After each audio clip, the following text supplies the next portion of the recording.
کیا تو یہ سمجھتا ہے کہ تیری یہ حکومت ہے، تیرا اقتدار ہے اور ہمارے لیے کوئی راہ نہیں، اور تو نے ہم کو در بدر پھرا کر اپنے جبروت کا اعلان کیا؟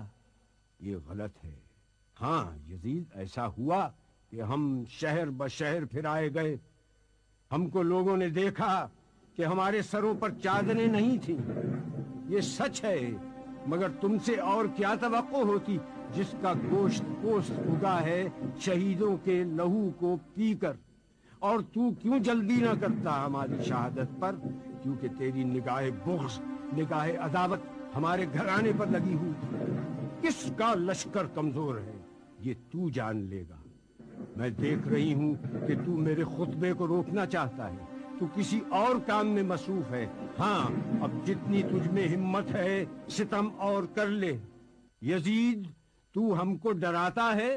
اس کی قسم جس نے ہمارے گھرانے میں نبوت دی، اس کی قسم جس نے ہم کو کتاب سے سرفراز کیا، تو ہمارے مقصد کو پا نہ سکا، اب تو ہمارے ذکر کو قیامت تک نہ مٹا سکے گا۔